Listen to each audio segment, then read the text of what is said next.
Tombstone, 1993 Western drama action film based on the story of Tombstone, a new town in Arizona, and the Wyatt Earp brothers, Doc Holliday, and the Cowboys, the red sash wearing crazy boys, Curly Bill, Johnny Ringo, and more. Yeah, Curly Bill, Johnny Ringo, great villains, really great acting from Powers Booth. Really great acting from the Earp brothers. You have Kurt Russell, Bill Paxton, and Sam Elliott, carried, in my opinion, by the character of Doc Holliday, which is Val Kilmer. And Doc Holliday, man, we can't say enough about him in this film. Absolutely. Before we get into what's worked, this film is basically the story of Wyatt Earp, but it becomes a film about Doc Holliday for people who have seen it. Once you've seen it for the first time, you go, is this really a Wyatt Earp movie, or is it a Doc Holliday movie, or is it a Cowboys movie? It's very cool that you get all these different stories combined into one. And it's based on true events, but it ends up becoming a Doc Holliday film. So what worked?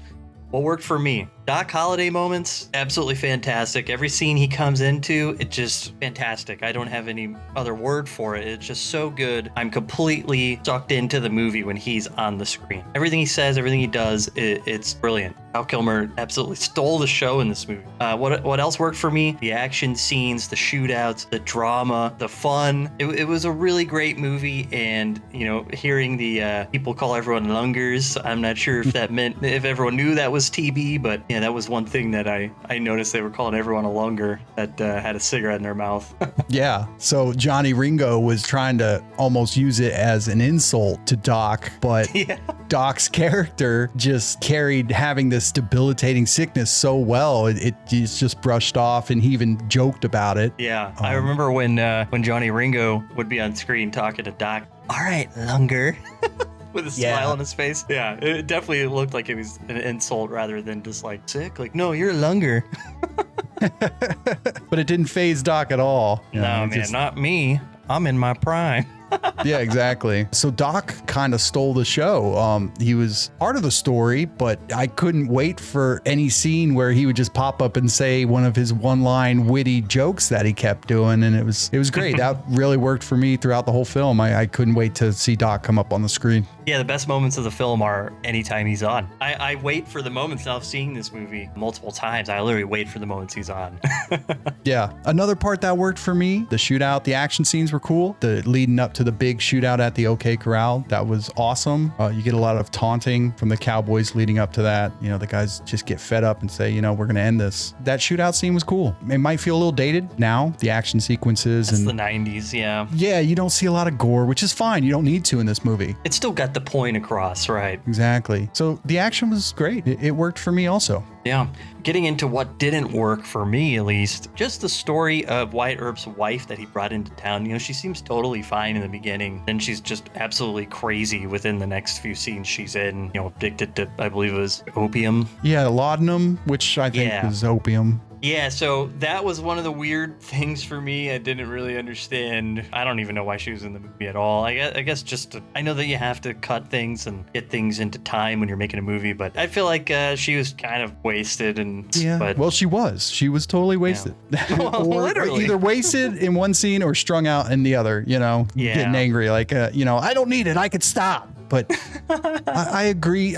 I think she was in there because, she was a real person. All that ended up happening. She ended up leaving Wyatt. But it doesn't do anything to the story, in my opinion. And I agree with you on that. Yeah, she could have just been left out of the movie entirely. And then she could have been brought up like, oh, yeah, your wife. Oh, yeah, she's addicted to opium. She went crazy. I don't know what happened. I don't know. However, if she wasn't in the movie, one of Doc's funny one-liners would have been left out when he calls Wyatt an oak. So that's true. Yeah. So that we would have been missing out in that sense. Absolutely. And we need every single one of his one-liners. Everyone was great. That one made me laugh. And then Wyatt referenced that a few moments later and said, "Yeah, I'm an oak." And he's about to spend some time with the other woman. So what else didn't work for me? I only had one other thing that didn't work for me. It was just the love story. Funnily enough, the love story kind of thing that was happening with Wyatt Earp and the actress that came into town is just a little cringy. Yeah. Didn't really do anything for me. It could have been different and I maybe wouldn't have felt the same way, but other than that, that's like the worst of this movie. And it was still not that bad. I feel like it could have been better. No, you're right. It wasn't that bad. And again, I think this was like a historical thing. He ended up marrying that woman in real life. They could have had a little bit less of the love story kind of up in your face. face, but right. it wasn't really detracting. No. And that's going to bring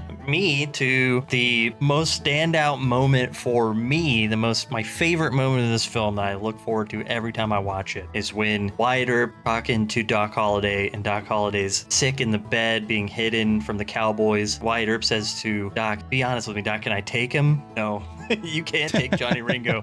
You will not beat him." And he ends up sick in bed. Before Earp can even get there, he gets there, walks through the trees, man. And he's got the black silhouette walking through the trees. And Johnny Ringo turns around and is like, "I didn't think you had it in you." And then he's like, "I'm your Huckleberry." Oh my gosh, that is just the absolute, that scene is so amazing. Everything it's quoted about all the time, right? Yeah. It's Everyone the most famous quotes that. quote. So, and that makes sense because it's a powerful quote in the context of what you know is about to happen. He's like, I'm here for you, man. I'm going down right now." And Johnny Ringo, the villain, you could tell he's a little nervous, man. He's nervous even. It dates back to the cup scene in the bar when which is my standout moment. I'll let you go ahead. Yeah, absolutely.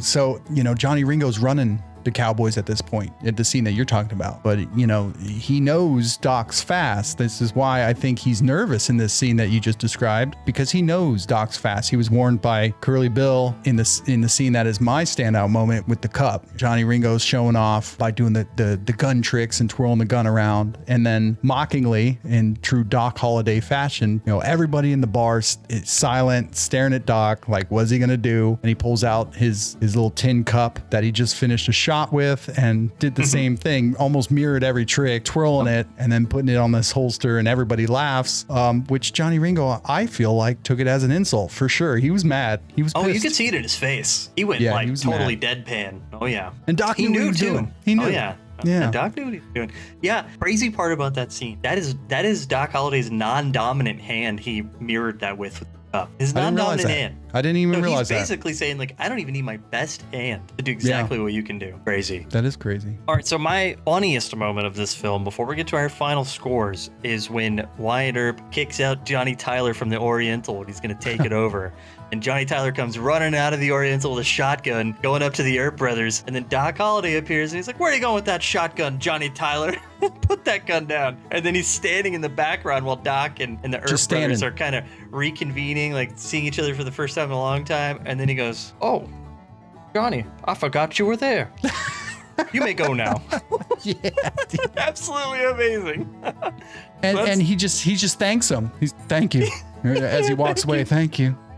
Yeah, that's the funniest moment for me. And yeah, so I'm going to go ahead and give you my final score of Tombstone. Okay, let's hear it. Break it out, the 5 alert. This is a 5. This movie is an absolute 5 for the reason being it's rewatchable.